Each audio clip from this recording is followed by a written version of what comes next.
Good. Hopefully that works this time. Okay.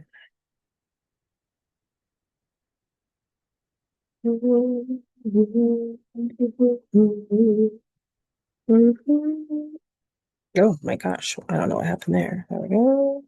Okay. Okay, hi. This is my sixth attempt to do this, so I'm hoping that it will work. I am not very hopeful, so we will see. Okay. Trying to.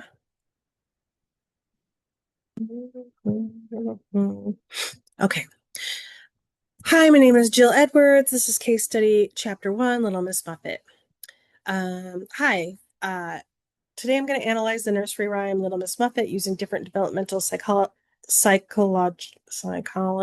theories. I'll discuss how different theorists would explain why Miss Muffet was afraid of the spider. There we go. The nursery rhyme says Little Miss Muffet sat on a tuffet eating her curds and whey. There came a big spider that sat down beside her and frightened Miss Muffet away. Um, Even though it's a short nursery rhyme, we can actually apply several major psychological theories to explain Miss Muffet's fear response. Before I begin, I want to reference both the textbook and the lecture notes because this assignment requires both sources. So here, and I got rid of the lecture notes because I was trying to email the professor. All right, here is chapter 1 of the book and what I was using to part of it. And then let's see if I can get back here. Back. Okay. And then here are the lecture notes. Okay. So, the textbook discusses major developmental theories, including psychoanalytic theory, behaviorism, social learning theory, and ecological systems theory. The lecture notes also explain how researchers study behavior and development using different perspectives and methods. One important idea from the lecture notes is that psychologists try to understand why people behave the way they do using different theoretical approaches. First, I will discuss psychoanalytic theory using Sigmund Freud. Freud believed that much of human behavior is influenced by unconscious fears, instincts, and early childhood experiences. From Freud's perspective, Miss Muffet may not actually be afraid of the specific spider alone. Instead, the spider could represent a deeper unconscious fear or anxiety. Freud might argue that Miss Muffet previously had a frightening experience with spiders earlier in childhood. Even if she consciously forgot about it, the fear remains in her unconscious mind. When the spider appears beside her, that hidden fear resurfaces and triggers anxiety, causing her to run away. Freud also believed the id, ego, and superego influence behavior. The id seeks safety and immediate relief from fear. So Miss Muffet's reaction to escape quickly from the threatening situation. So Miss Muffet's reaction is to escape quickly from the threatening situation. Another psychoanalytic theorist we could apply is Erik Erikson. Erikson focused more on psychosocial development. Depending on Miss Muffet's age, Erikson might say she is struggling with trust versus mistrust or initiative versus guilt. If she has not developed confidence in exploring the world, she may react fearfully to unfamiliar situations like a spider sitting next to her. Next is behaviorism using either Watson or Skinner. I'll use John Watson. Behaviorists believe behavior is learned through conditioning and observable experiences. Watson would say Miss Muffet was not born afraid of spiders. Instead, she learned this fear through classical conditioning. For example, perhaps when she was younger, she saw a spider while hearing screaming or experiencing something painful or scary. Over time, spiders became associated with fear. So now, whenever she sees a spider, she automatically experiences anxiety. This is similar to Watson's famous Little Albert experiment, where a child learned to fear a white rat after loud, frightening noises were paired with the animal. Skinner, another behaviorist, would focus more on reinforcement. He might argue that running away from the spider reduced Miss Muffet's fear, so escaping the situation was negatively reinforced.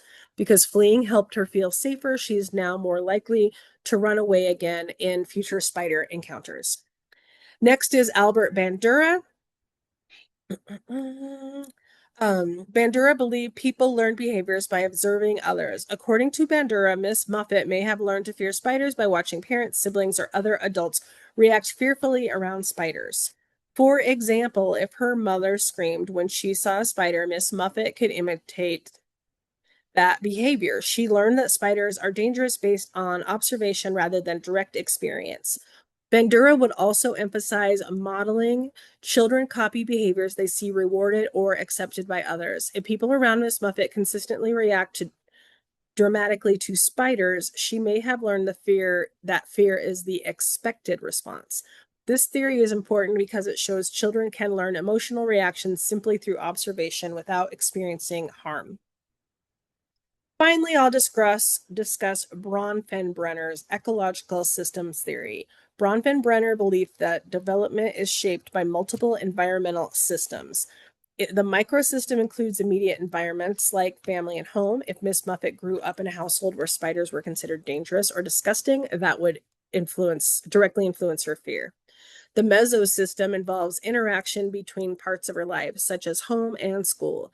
Maybe both her parents and teachers taught her to avoid spiders, reinforcing the fear in multiple settings. The exosystem includes indirect influences, for example, media, stories, or cultural beliefs about spiders being creepy could influence how adults around her react, which then affects Miss Muffet. The macro system includes larger cultural values and beliefs. In many cultures, spiders are portrayed as frightening or dangerous in stories and movies. Bronfenbrenner would argue that Miss Muffet's fear is shaped not only by personal experience, but also by the broader society she lives in.